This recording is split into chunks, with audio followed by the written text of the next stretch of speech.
Sir, ഈ കഴിഞ്ഞ ദിവസം നമ്മൾ ഈ ചില ആൾക്കാർ ചേരേണ്ടവരെ ചേരാവും, എന്നാൽ ചേരാൻ ശ്രമിക്കുന്നു.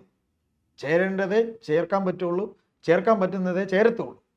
അപ്പോൾ നമ്മൾ പെരുന്നയിൽ ആശാനും ബഹുമാനപ്പെട്ട നടേശ മുതലാളി, അങ്ങനെ പറയുന്നത് ഒരു ആലങ്കാരിക ഭാഷയാണെന്ന് സാർ വെച്ചാൽ കുഴപ്പമില്ല, ഇവർ രണ്ടുപേരും കെട്ടിപ്പിടിക്കാൻ പോകാമെന്നാണ് പറയുന്നത്. ഇവരൊക്കെ സ്നേഹം, ധൃതരാഷ്ട്ര ആലിംഗനം, ആരാണ് ആദ്യം ധൃതരാഷ്ട്ര എന്ന് പറയാനും പറ്റില്ല. ആലിംഗനം ആ കഥ അറിയാമല്ലോ. ഏതായാലും ഇവർ കെട്ടിപ്പിടിക്കാൻ പോവുക, ഇവിടെ ഹിന്ദു സമുദായം ഒരുമിക്കാൻ പോവുക എന്നൊക്കെ പറഞ്ഞ് പല ആവർത്തി അങ്ങനെയൊക്കെ ഉണ്ടായിട്ടുണ്ട്. ഏതായാലും സാർ, ഇന്നിപ്പോൾ അദ്ദേഹത്തിൻ്റെ നയം ശരിക്കും വ്യക്തമായിട്ടുണ്ട്. ആരുടെ? നമ്മുടെ പെരുന്നയിൽ ആശാന്റെ. അദ്ദേഹം പറഞ്ഞു, ആരാണ് ഈ വി ഡി സതീശൻ? ആരാ ഈ വി ഡി സതീശൻ? അത് ഇത്തിരി കടന്നുപോയി സാർ. കാര്യം അദ്ദേഹം ഇവിടുത്തെ പ്രതിപക്ഷ നേതാവാണ്. ഒരു കൂട്ടം പേരുടെ അദ്ദേഹത്തിന് ഒരു നല്ല പേരുണ്ട്. അദ്ദേഹം മുഖ്യമന്ത്രി ആകണമെന്ന് ആഗ്രഹിക്കുന്ന ഒരുപാട് പേര് ആത്മാർത്ഥതയോടെയുണ്ട്. അദ്ദേഹം ഇതുവരെ അദ്ദേഹത്തിൻ്റെ ഇലക്ഷൻ സ്ട്രാറ്റജിയൊക്കെ വളരെ നല്ലതായിരുന്നു. അങ്ങനെയൊന്നും എഴുതി തള്ളാനൊന്നും വി ഡി സതീശനെ അത്ര കണ്ടത് ആരാ എന്ന് ചോദിക്കാൻ അദ്ദേഹം ഒരു പ്രായം ചെന്ന ആളായതുകൊണ്ടായിരിക്കാം മറ്റുള്ള നേതാക്കളൊന്നും പറയാത്തത്. സാമുദായിക വോട്ട് ലക്ഷ്യം കണ്ടാണ് മറ്റ് കോൺഗ്രസ്സുകാരും ഒന്നും പറയാത്തത്. ഏതായാലും ഇത്തരത്തിലൊരു ചോദ്യം ചോദിക്കുമ്പോൾ അതിനകത്തൊരു ചെറിയ സംഭവം, ഒരു പേരിങ്ങനെ പറയാതെ പോയി.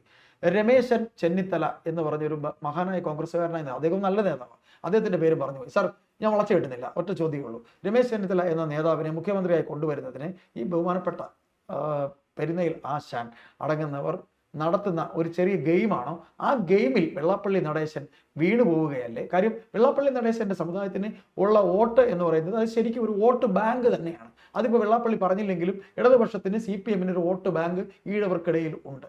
അപ്പോൾ ഈ പറയുന്ന പെരുന്നയിൽ ആശാൻ ആരെയൊക്കെ ചതിക്കുന്നു എന്ന് ചോദിച്ചാൽ, ഒന്ന് കോൺഗ്രസ് പാർട്ടിയിലെ സതീശൻ ഉൾപ്പെടെയുള്ള ഒരു കുറേയെങ്കിലും ഇത്രയും ആക്റ്റീവായി പാർട്ടിയെ ഇതുവരെ കൊണ്ടുവന്ന കുറേ കോൺഗ്രസ് നേതാക്കളെ, പിന്നെ CPM എന്ന് പറയുന്ന പാർട്ടിയെ നയിച്ചിരിക്കുന്ന മുഖ്യമന്ത്രി, ബഹുമാനപ്പെട്ട മുഖ്യമന്ത്രി പിണറായി വിജയനെ, ഈ വെള്ളാപ്പള്ളി നടേശ മുതലാളിയെ. സാർ, ഞാൻ പറയുന്നത് തെറ്റാണോ? അതെ, ഇതിൽ ഞാൻ പറഞ്ഞെന്തെങ്കിലും ഭാവന ആയിപ്പോയോ? എന്താണ് സാറിൻ്റെ? അയ്യപ്പാസ് പറഞ്ഞതിൽ തെറ്റൊന്നുമില്ല. പക്ഷെ അയ്യപ്പാസ് ഈ കാര്യങ്ങളെ കണ്ടിട്ടുള്ളത് വളരെ പെരിഫറലായിട്ടാണ്, എന്ന് പറഞ്ഞാൽ ഉപരിപ്ലവമായിട്ടാണ് ഇത് കണ്ടിട്ടുള്ളത്. അയ്യപ്പാസ് ഇതിൻ്റെ പിന്നിൽ അയ്യപ്പാസ് ഉദ്ദേശിക്കുന്ന അത്രയും നിസ്സാരമായിട്ടുള്ള ഒരു പേഴ്സണൽ വെഞ്ചൻസോ കാര്യങ്ങളൊന്നുമല്ല. ഇപ്പോൾ കഴിഞ്ഞ തവണ തെരഞ്ഞെടുപ്പിൽ ഇപ്പോൾ എന്താണ് കേരളത്തിൽ സംഭവിച്ചുകൊണ്ടിരിക്കുന്നതെന്ന് വെച്ചാൽ, കഴിഞ്ഞ ദിവസം ഞാനിപ്പോൾ ഒരു വീഡിയോ എടുത്തുള്ളൂ. ഉണ്ണി ബാലകൃഷ്ണൻ സാറിൻ്റെ സർജിക്കൽ സ്ട്രൈക്ക് എന്ന് പറഞ്ഞ പരിപാടി. തീർച്ചയായിട്ടും ആ പരിപാടിയിൽ അദ്ദേഹം പറയുന്നുണ്ട് 1987 തെരഞ്ഞെടുപ്പിൽ 82-നും 87-നും നടക്കുന്നുണ്ടായിട്ടുള്ള നിരവധി സാമുദായിക സ്പർദ്ധ ഉണ്ടാക്കുന്ന ചാല മാർക്കറ്റ് പ്രശ്നങ്ങൾ, ആ പ്രശ്നങ്ങളൊക്കെ എടുത്തു വെച്ചിട്ട് അദ്ദേഹം പറയുന്നത് അതിനെല്ലാത്തിനും ശേഷം ഒരു മത ജാതി സംഘടനകളുടെയും പിന്തുണ മേടിക്കില്ല എന്ന് പറഞ്ഞ LDF അന്ന് വലിയ തോതിൽ ജയിക്കുകയും 78 സീറ്റിൽ ജയിക്കുകയും 65 സീറ്റിലേക്ക് UDF നായനാരാണ് മുഖ്യമന്ത്രി. അപ്പൊ അന്ന് യഥാർത്ഥത്തിൽ ഇത് സംഭവിച്ചു എന്നുള്ളത് യാഥാർത്ഥ്യമാണ്. അപ്പൊ അതേസമയം UDFന്റെ കാര്യത്തിൽ എന്താണ്? UDFന്റെ കാര്യത്തിൽ UDFിനകത്ത് ഈ പറയുന്ന എല്ലാ മത സാമുദായിക സംഘടനകളും ഉണ്ട്. കൂടാതെ NSSന്റെയും SNDPയുടെയും ഒക്കെ സംഘടനകളാണ്, രാഷ്ട്രീയ പാർട്ടികളാണ് അവർക്ക് ഉണ്ടായിരുന്ന രാഷ്ട്രീയ പാർട്ടികളൊക്കെ അതിനകത്തുണ്ട്. അതുകൊണ്ട് മതനിരപേക്ഷതയാണ് കേരളം മുന്നോട്ട് വെക്കുന്നതെന്ന് പറയും. യഥാർത്ഥത്തിൽ ഇപ്പോഴുള്ള സിറ്റുവേഷൻ അതല്ല. ഇപ്പോഴുള്ള സിറ്റുവേഷനിൽ ഈ സാമുദായിക സംഘടനകൾക്കെല്ലാം തന്നെ വലിയ പ്രാമുഖ്യം വന്നു തുടങ്ങിയിട്ടുണ്ട്. കാരണം നമ്മുടെ നാട്ടിൽ മതത്തിന് തന്നെ വലിയ പ്രാധാന്യം വന്നു തുടങ്ങിയിട്ടുണ്ട്, ദൈവങ്ങൾക്ക് വലിയ പ്രാധാന്യം വന്നു തുടങ്ങിയിട്ടുണ്ട്. മനുഷ്യൻ്റെ അടിസ്ഥാന പ്രശ്നങ്ങൾ ചർച്ച ചെയ്യുന്നതിനേക്കാൾ കൂടുതൽ തൃശ്ശൂർ പൂരവും ശബരിമലയും ഒക്കെ ചർച്ച ചെയ്യുന്ന ലെവലിലേക്ക് നമ്മൾ മാറിയിട്ടുണ്ട്. മനസ്സിലായ? അപ്പൊ ലവ് ജിഹാദ് ചർച്ച ചെയ്യുന്ന ലെവലിലേക്ക് മാറിയിട്ടുണ്ട്. അത്തരത്തിൽ വലിയ തോതിൽ വ്യത്യാസമുണ്ട്. ഒന്ന്. രണ്ടാമത്തത്, അയ്യപ്പാസ് കണ്ടതുപോലെ ഇത് അത്ര ലളിതമായിട്ടുള്ള ഒരു കാര്യമല്ല. ഇപ്പൊ കഴിഞ്ഞ 10 കൊല്ലം മുമ്പ് വെള്ളാപ്പള്ളി പറഞ്ഞല്ലോ, അല്ല മനസ്സിലായി, അല്ല വെള്ളാപ്പള്ളി പറഞ്ഞല്ലോ ഒരു കാര്യം, അതായത് ഞങ്ങൾക്ക് സ്കൂളുകൾ അനുവദിച്ചില്ല എന്ന് പറഞ്ഞു. അപ്പൊ യഥാർത്ഥത്തിൽ സ്കൂളുകൾ അനുവദിച്ചില്ല എന്ന് പറഞ്ഞപ്പോഴത്തേക്ക് വന്ന് ഇപ്പൊ റഹീസ് റഷീദ് എന്ന് പറഞ്ഞ ഒരു റിപ്പോർട്ടർ ചാനലിലെ നമ്മുടെ സുഹൃത്തായിട്ടുള്ള റഷീദ് ചോദിച്ചു, കഴിഞ്ഞ 9.25 കൊല്ലം നിങ്ങൾ എന്ത് ചെയ്തില്ലേ, അപ്പൊ ഇതിനൊന്നും അപ്ലൈ ചെയ്തില്ലേ എന്ന് ചോദിച്ചു.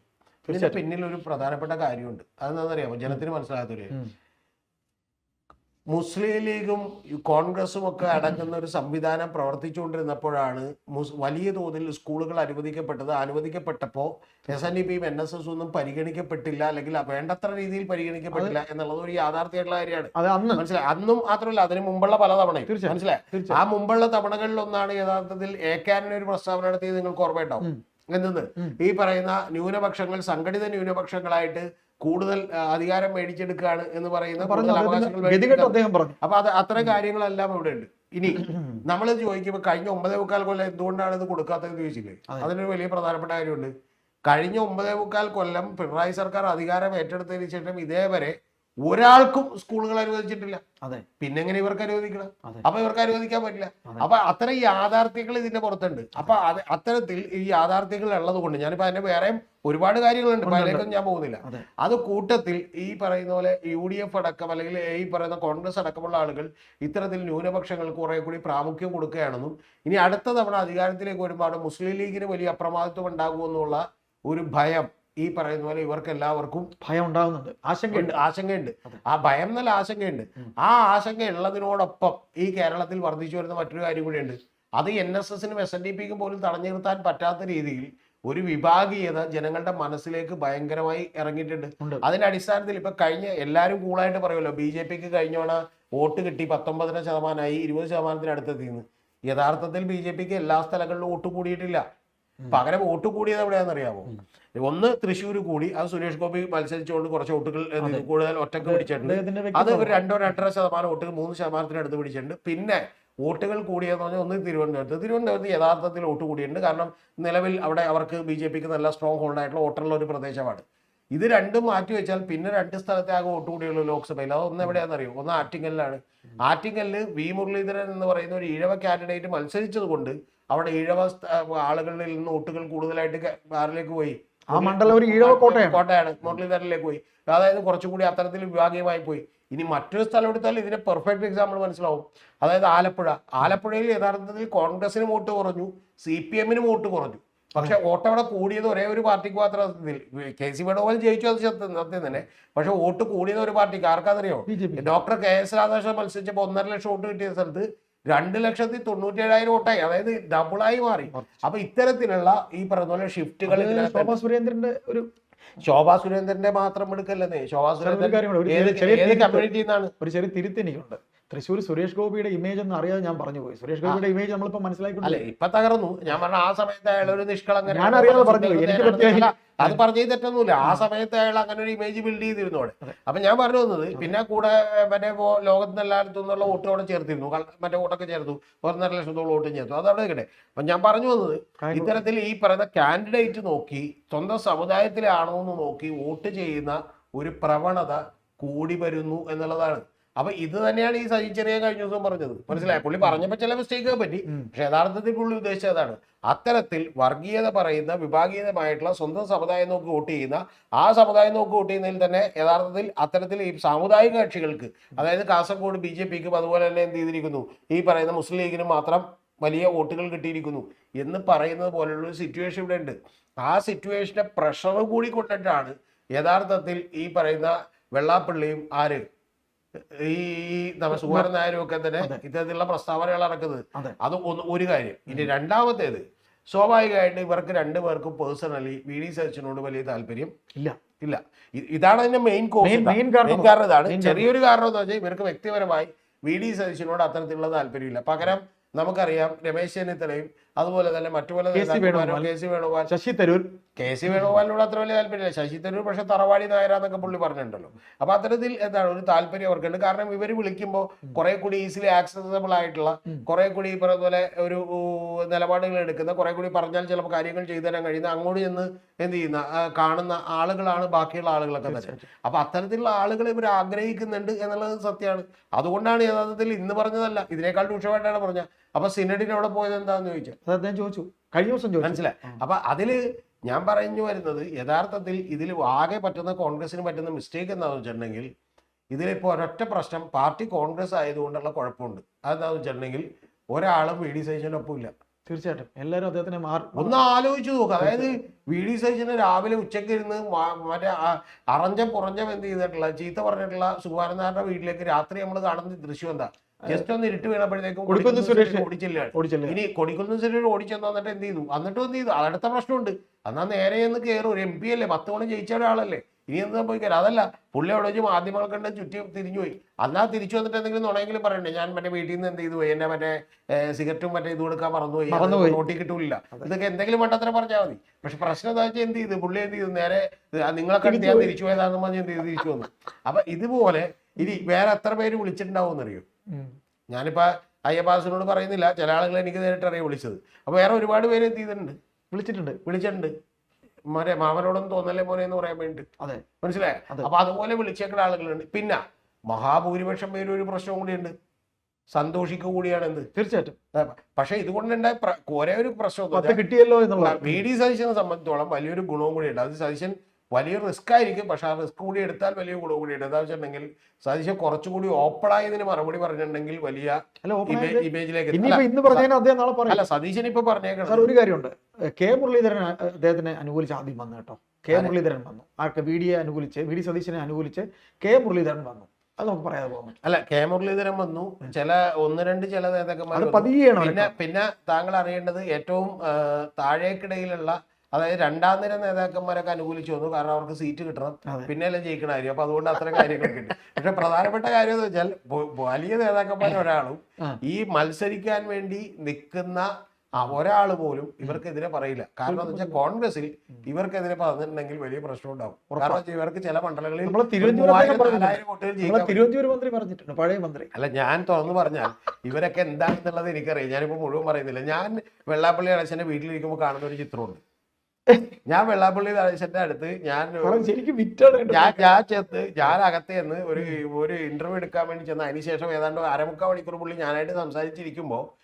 ഞാനായിട്ട് സംസാരിച്ചിരിക്കുന്ന സമയത്ത് പുള്ളി ഇതിനെ കാത്ത് പുറത്തൊരു MLA നിൽക്കുകയാണ്.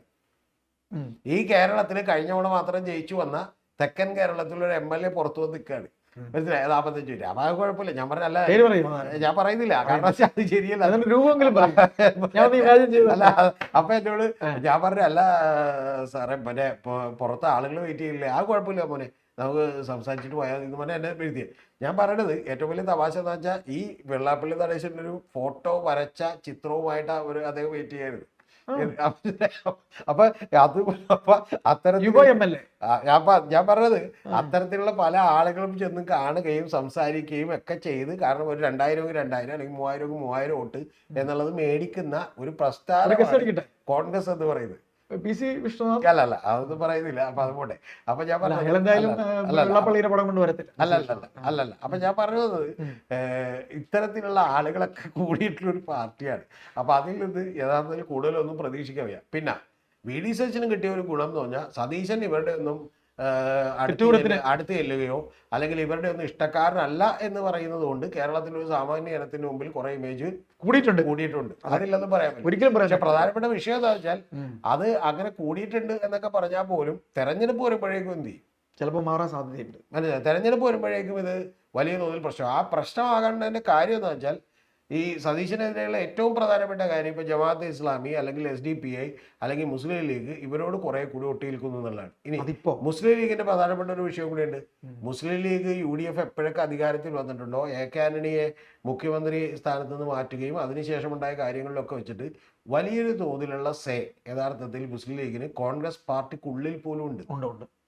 അതാണ് അവർക്ക് ഇനിയിപ്പോ തലവേദന ആകാൻ പോകുന്ന ഒരു വലിയ വിഷയം. 5ാം മന്ത്രിസ്ഥാനം വന്നതും താക്കോൽ സ്ഥാനത്തേക്ക് രമേശ് ചെന്നിത്തല എങ്ങനെയാണ് അവരോധിക്കപ്പെട്ടതെന്ന് നോക്കാൻ നമുക്ക് കൃത്യമായിട്ട് അറിയാം. മനസ്സിലായി? അപ്പൊ അതൊക്കെ ഇതിന്റെ ഭാഗമാണ്. ഈ സമുദായ സംഘടനകളിലെ നേതാക്കന്മാരുമായി സമരസപ്പെട്ട് നിന്നാൽ സംബന്ധിച്ച് CPM അങ്ങനെ ഇല്ല.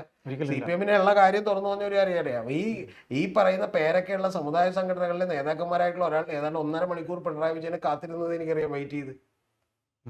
മനസ്സിലായോ? അപ്പൊ അത്തരത്തിലുള്ള സംഭവങ്ങളൊക്കെ കേരളത്തിൽ ഉണ്ടാവുന്നുണ്ട്.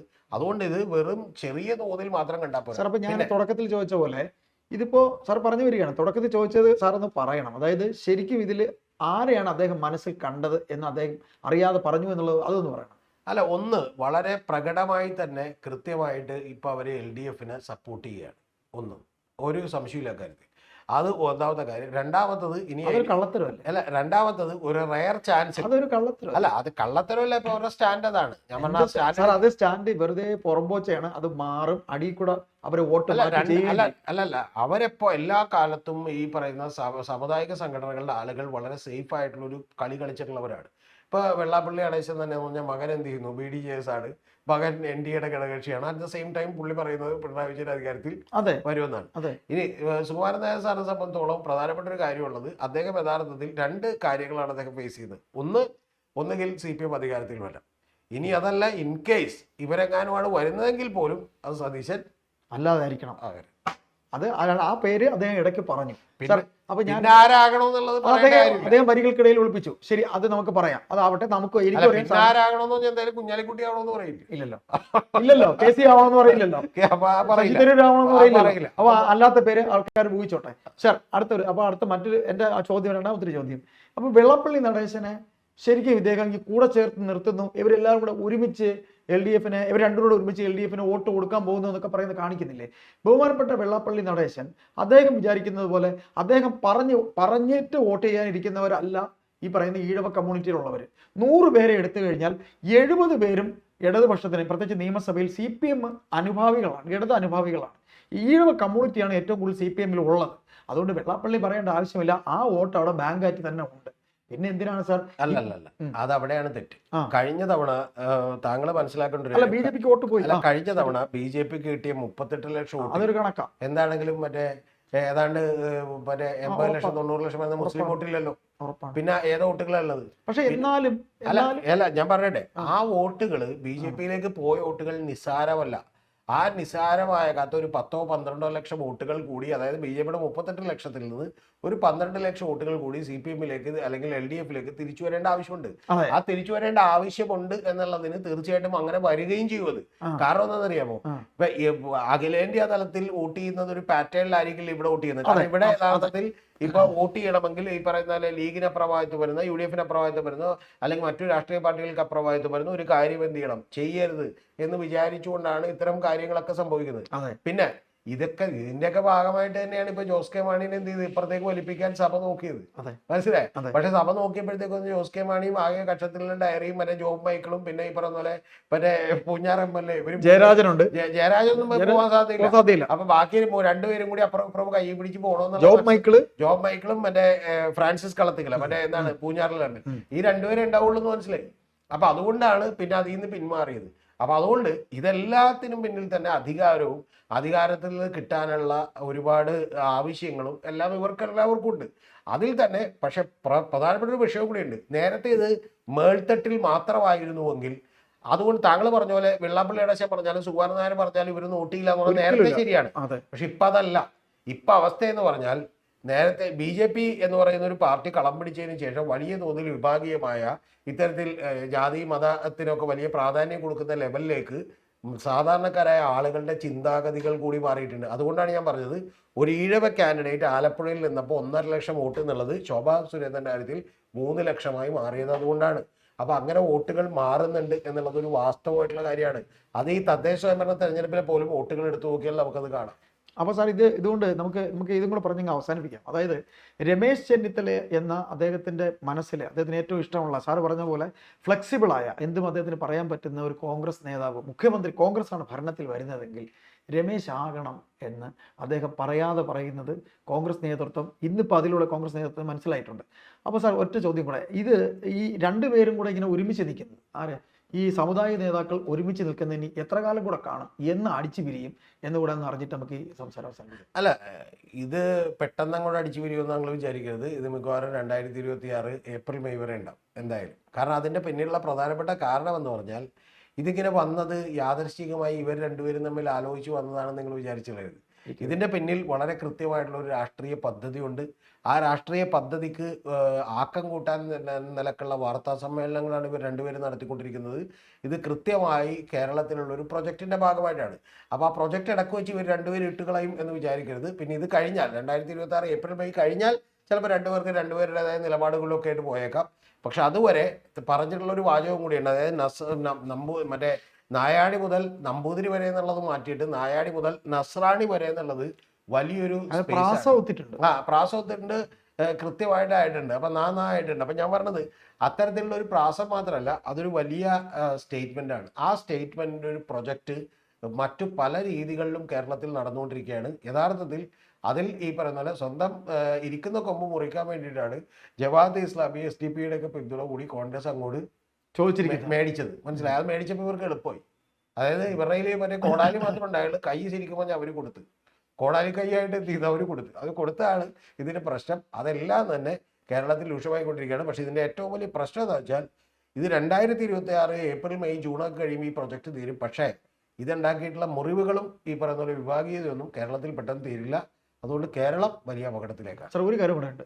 അതായത് വെള്ളാപ്പള്ളി നടേശൻ എന്ന് പറയുന്ന ഈ നേതാവ്, അതായത് ഈ പിന്നെ SNDP കമ്മ്യൂണിറ്റിയുടെ വലിയൊരു നേതാവ്, അദ്ദേഹം എപ്പോഴൊക്കെ ആരൊക്കെ ജയിക്കും എന്ന് പറഞ്ഞിട്ടുണ്ടോ അവരൊക്കെ തോറ്റ ചരിത്രമേ ഉണ്ടായിട്ടുള്ളൂ. അവർ ജയിക്കുമെന്ന് അദ്ദേഹത്തിൻ്റെ പൊന്നാവ് കൊണ്ട് അദ്ദേഹം പറഞ്ഞിട്ടുള്ളവരെല്ലാം തോറ്റിട്ടുണ്ട്. അപ്പോൾ ബഹുമാനപ്പെട്ട മുഖ്യമന്ത്രി പിണറായി വിജയൻ ഒരിക്കൽ കൂടി 3.0 ഉറപ്പാണ് എന്ന് അദ്ദേഹം പറഞ്ഞു. അപ്പോൾ നമ്മൾ ചില നിമിത്തങ്ങളൊക്കെ പറയും. സാർ, ആ ഒരു നിമിത്തം കൊണ്ട് പിണറായി വിജയൻ സർക്കാർ ഇനി വന്നില്ല എന്നുണ്ടെങ്കിൽ ഇനി ആരൊക്കെ തലകൂടെ മൂണ്ടിട്ട് അടക്കേണ്ടി വരും? വന്നില്ലെന്നുണ്ടെങ്കിൽ ഒന്നും സംഭവിക്കാനൊന്നുമില്ല വെള്ളാപ്പള്ളിയെ സംബന്ധിച്ചോളം. പക്ഷെ താങ്കൾ പറഞ്ഞതിൽ ഏറ്റവും ആദ്യത്തെ സ്റ്റേറ്റ്മെന്റ് അത് പഴയ സ്റ്റേറ്റ്മെന്റ് ആണ്.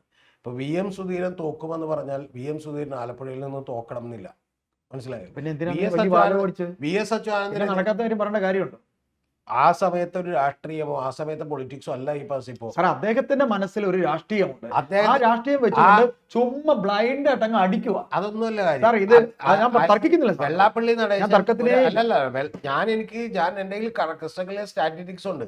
വെള്ളാപ്പള്ളി നടേശൻ ഒരാൾ വോട്ട് ചെയ്യേണ്ട എന്ന് പറഞ്ഞിട്ടുണ്ടെങ്കിൽ വോട്ട് ചെയ്യേണ്ട, അവരെ തോക്കണമെന്ന് പറയുമ്പോൾ സംഭവിക്കുന്നത് എന്താണെന്ന് വെച്ചാൽ ഇത് മറ്റേ SNDP-കാരെല്ലാം പുള്ളി പറഞ്ഞ കേൾക്കൂല, ഞങ്ങളെല്ലാവരും പോയി വോട്ട് ചെയ്തേക്കാന്ന് വിചാരിച്ചിട്ടല്ല. പകരം മറ്റ് എല്ലാ ഭാഗങ്ങളും കൂടി യോജിച്ചേർന്ന് അന്ന് എന്ത് ചെയ്തേക്കാം, വെള്ളാപ്പള്ളിക്കും പണി കൊടുത്തേക്കാമെന്ന് വിചാരിച്ചിട്ടാണത്. ആണല്ലോ. പക്ഷെ പ്രധാനപ്പെട്ട വിഷയം ഇപ്പൊ അങ്ങനെയല്ല സിറ്റുവേഷൻ. ഇപ്പോഴത്തെ സിറ്റുവേഷനിൽ രണ്ട് കാര്യങ്ങളുണ്ട്. ഒന്ന്, അന്നത്തെ വെള്ളാപ്പള്ളി അല്ല ഇന്നത്തെ വെള്ളാപ്പള്ളി. കാരണം പഴയ പോലെയല്ല വെള്ളാപ്പള്ളി. കഴിഞ്ഞോടെ വെള്ളാപ്പള്ളി നടേശന്റെ ഭാര്യയ്ക്ക് ആർക്ക് വേണ്ടി ഇറങ്ങി ഈ പറയുന്ന ഇറങ്ങി, അതിന്റെ ഗുണം കണ്ട് വോട്ട് കൂടിയാണ്. അതാണ് ഞാൻ പറഞ്ഞത്. ആ സിറ്റുവേഷനിൽ ഇപ്പോ യഥാർത്ഥത്തിൽ കേരളത്തിലെ എല്ലാ മത നേതാക്കൾക്കും എല്ലാ സമുദായ നേതാക്കൾക്കും വലിയ പ്രാമുഖ്യം ഉണ്ടാവുകയും ആ പ്രാമുഖ്യമുള്ള ആളുകൾ പറയുന്നത് കേട്ട് വോട്ട് ചെയ്യാനുള്ള ജനതകളുടെ നമ്പർ കൂടിക്കൊണ്ടിരിക്കുകയും ചെയ്തുകൊണ്ടിരിക്കുകയാണ്. അതുകൊണ്ടാണ് ഞാൻ പറഞ്ഞത് കേരളം അങ്ങേയറ്റം വർഗീയമായിട്ടുള്ള വിഭാഗീയമായിട്ടുള്ള വിഭജനത്തിലേക്ക് പോയിക്കൊണ്ടിരിക്കുകയാണ്. അതുകൊണ്ട് 1987 ഉണ്ടായ പോലെ ഒരു മതനിരപേക്ഷതയൊന്നും നമ്മുടെ ജനത്തിന് ഇപ്പോൾ വലുതായിട്ടില്ല. ശരി, നമുക്ക് കാത്തിരിക്കാം.